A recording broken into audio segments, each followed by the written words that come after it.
Bonjour et bienvenue pour notre séance d'analyse technique hebdomadaire. Nous sommes dans le studio de Dukascopy TV. Je reçois notre invité régulier Bruno Estier qui est analyste technique indépendant. Bonjour Bruno, bonjour Daniel.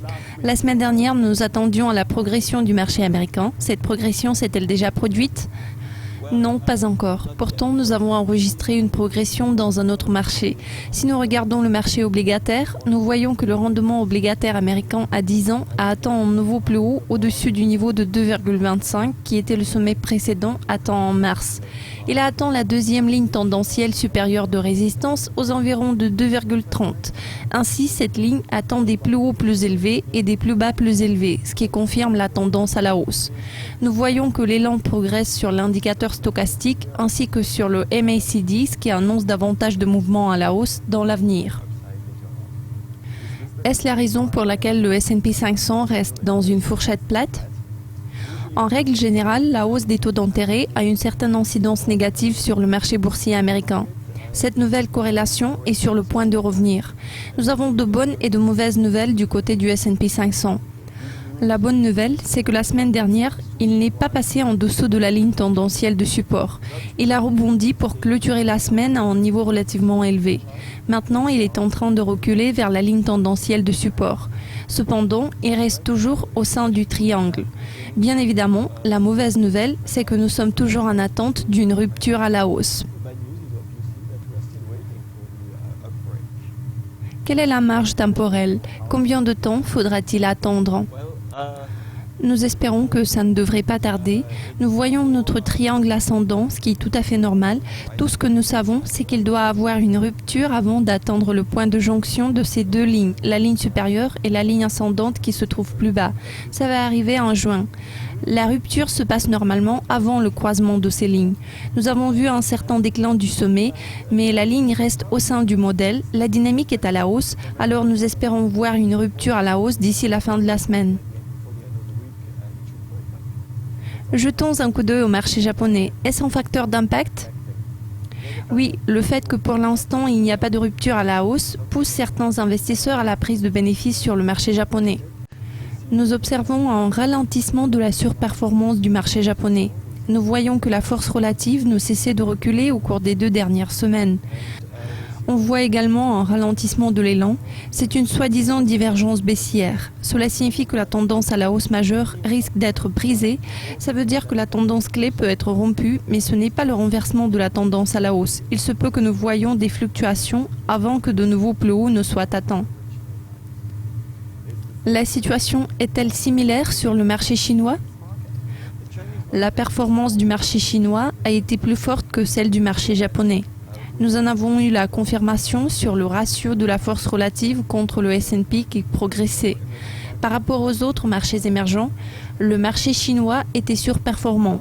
La consolidation est due à ce que l'élan semble être presque à son plus haut, mais il se porte relativement bien.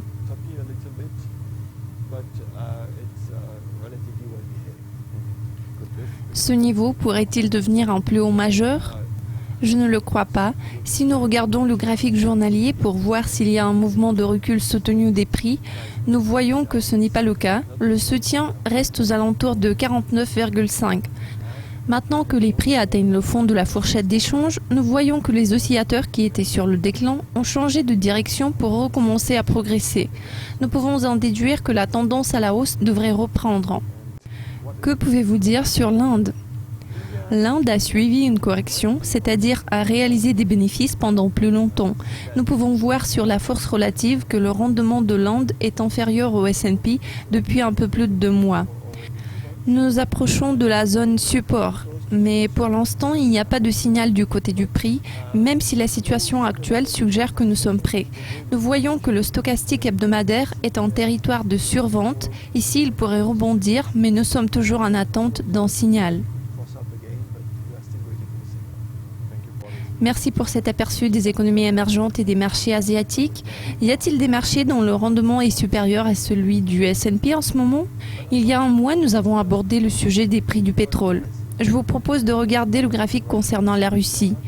Dans la partie supérieure du graphique, nous voyons le mouvement des prix du pétrole marqué par une ligne noire. Nous voyons que cette ligne est près de la ligne en pointillé qui représente la force relative du marché russe contre le S&P 500. Le rebond du pétrole est le moteur du rebond du marché russe. Il est à noter que le marché russe a montré un très joli modèle technique. Il est en train d'enregistrer des plus hauts et des plus bas plus élevés. Il a atteint les bandes supérieures de Bollinger sur la base hebdomadaire, ce qui confirme une tendance à la hausse. Peut-on dire la même chose sur le Brésil ? Le Brésil a également été influencé par le pétrole. Nous observons un modèle plus ou moins similaire, mais il est un peu plus faible. Bien sûr, la force relative progresse, comme nous l'avons vu sur le marché russe, mais nous voyons que le prix se trouve en dessous de la bande supérieure, donc le potentiel est un peu plus faible. Enfin, qu'est-ce qui se passe en Europe actuellement ? Nous avons observé la surperformance de l'Europe grâce à la progression de la force relative contre le S&P 500. Puis, elle a fait une marche arrière au cours des 4 dernières semaines. Pourtant, il y a une bonne nouvelle, c'est que la semaine dernière, nous avons vu un rebond au-dessus de l'ancienne ligne de résistance, ce qui était un signal important d'un rebond. Maintenant, nous envisageons une reprise du mouvement à la hausse, mais il va falloir attendre un tout petit peu parce que l'élan reste baissier à la fois sur le stochastique et le MACD, ce qui veut dire qu'on est en train d'atteindre le plancher, ce qui peut prendre quelques jours. Nous devons donc prendre notre mal en patience cette semaine. Merci beaucoup pour cette séance d'analyse technique, Monsieur Bruno Estier. Je vous en prie.